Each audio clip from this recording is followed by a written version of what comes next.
Hey everyone, my name is Jayway. Welcome to my channel. And today we're going to be talking about Coi Leray and why her second album, simply titled Coi, flopped. So if you didn't know, Coi Leray's album flopped. It sold 10K and it did slightly worse than her first album. Her first album sold like 11K, and it's pretty shocking that her album flopped because it has a top 10 hit single with Players.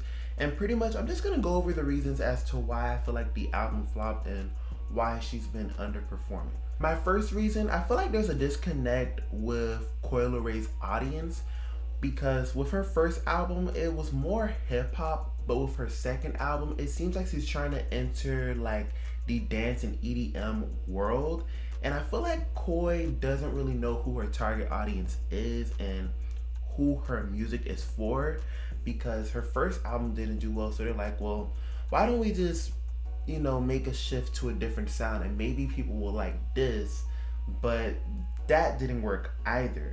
And the point that I just made kind of leads to my second point, which is the lack of a fan base. So let's just use this as an example. Okay, so picture this. Coi Leray announced that she's gonna be going on tour, right? And she's gonna stop at 10 cities. Do you think she'll be able to sell out? Do you think enough people will attend?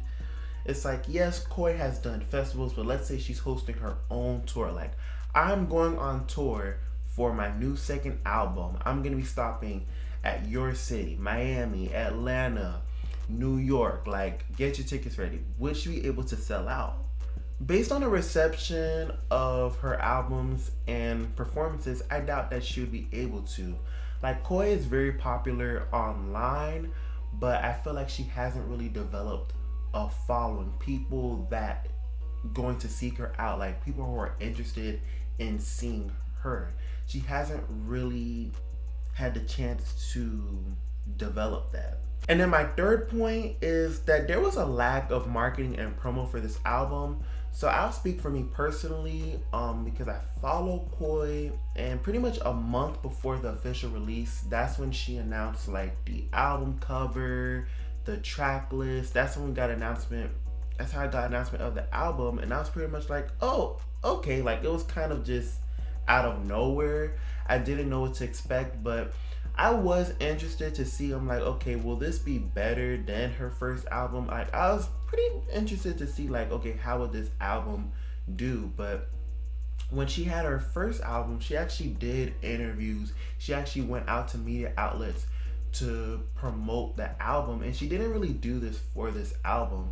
But now that I'm thinking about it, the one thing I could think about, this is probably a little bit before / after the album was released. She did an interview.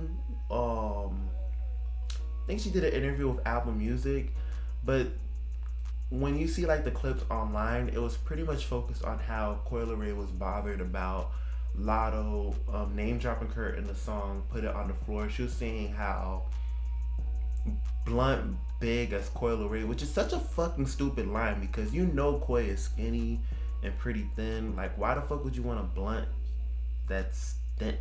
The line is fucking stupid. But anyways, Coi was bothered by that. She didn't like that she was being name dropped. That was the clip that was kind of going around, so no one was really paying attention to the actual album. It was more about that same old situation of how Coi felt bothered by Lotto mentioned her in her song and how she felt like that was a diss and she didn't like that.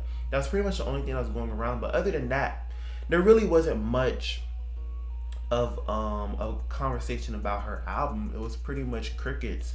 Like, no one's really making noise, and I feel like they did not put as much effort like they did for her first album. And I also think that her team and her label, they really expected, like, okay, Players is doing very well, it's a hit, it's doing well on radio, etc. And I think they're really expecting that, oh, because this is a hit, that your album's automatically gonna be a hit. But the groundwork of rolling out an album, despite having a hit, it's still important. At the end of the day, you're introducing a new project to your audience, to the public. You want to build up the anticipation and hype, and you don't want to just depend on that hit single. There was once upon a time where if you had a hit single for an album, just one hit single, that album would do well. But that wasn't the case for Coi Leray, and I feel like they kind of got comfortable with how they announced the album and the way they released it, because they didn't do a proper rollout. Leray responded to the news of her album flopping by having a positive outlook and looking at the brighter side of things, as she mentions that she has 3 songs on the Hot 100 concurrently charting. And while I'm glad that she's looking at this more positively, this is still horrible. I feel like whenever an artist flop, we tend to lower the bar and give them a slap on the wrist. We can't complain about the bar being lowered when we enable the bar to be lowered. I want her to look at this positively, but to also think, okay, this was horrible and how can I do better for the next project? For instance, while she could say like, oh, I have 3 hits on the Billboard that's charting right now, that didn't influence the album's success. Boosie also responded to the news of her album flopping, and he said that she should have done at least 100K. And he has a point, because Coi Leray should have done more. Coi Leray retweeted his tweet and also retweeted a tweet from Cardi B where she said, you know what, it never was that serious. But it actually is serious, because it doesn't make sense that your album flopped but you have a top 10 hit. It's just not adding up. Like, it's not that serious, but you're supposed to be this big artist. You're supposed to, with all the success of players, it should have been a bigger success. And then Coi had another tweet where it was from another person where they was explaining like, oh, how first week sales are outdated, and how, oh, well, she has all this social media impact and influence, and she has all these high listeners on Spotify. With all those things that she mentioned, what that person has mentioned, then there should have been no excuse for the album to do as poorly as it did. People need to understand that you still have to put in the effort. Some people think that, oh, just because you're popular on social media and you have all these followers, this is going to contribute to your success, but it takes a lot more. And I think it's ridiculous that Coi's trying to defend and make it seem like, oh, the way her album did wasn't bad when it was. Your second album did worse than your first album. It's not progressing and it's not making sense. So I just found it a bit ridiculous that she made this post. And then my last point that I have as to why her album flopped is lack of artist development. Most of us know Coi Leray when her song No More Parties blew up. And while she was riding the wave of that song and also Big Purr, I feel like she didn't have time to develop herself, her artistry, to develop a fan base. Like, she did not take advantage of the success she was getting at that time. I'll give a comparison and compare it to Ice Spice, which I feel like they both kind of had a similar blow up where they had 2 songs. So with Ice Spice, we all know Munch and then Bikini Bottom. And while she had those 2 songs going on, she then dropped In Her Mood, which was gaining a lot of buzz. Then she dropped her EP.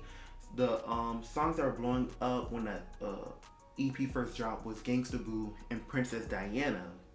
That was getting a lot of buzz. Then you had Boys a Liar Part 2.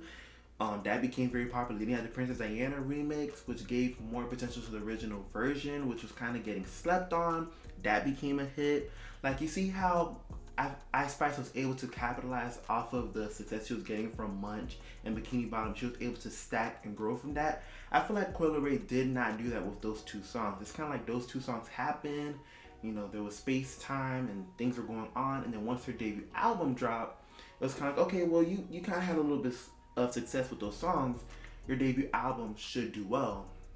But it didn't. Moving on from her second album and why it flopped, let's talk about the album itself.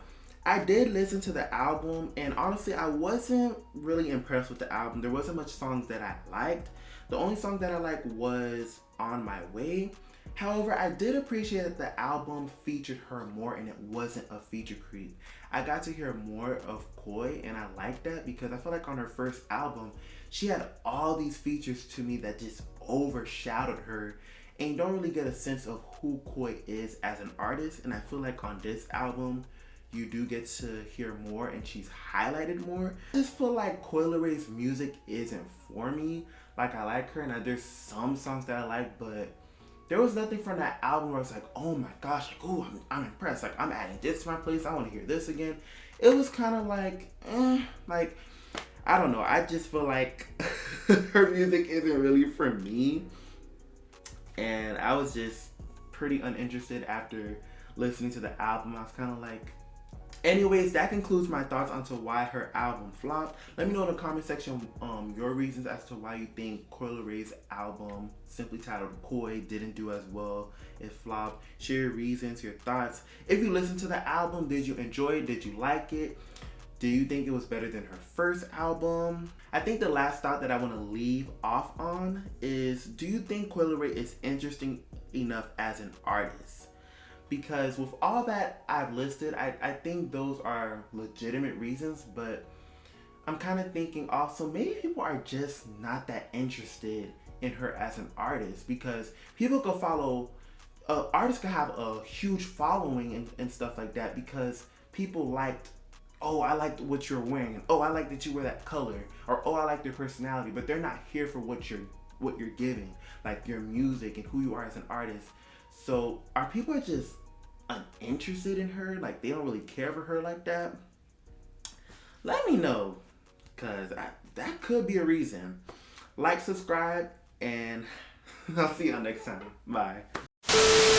And in fact, I responded to this post because I said I was going to make a video explaining this whole thing, and she blocked me.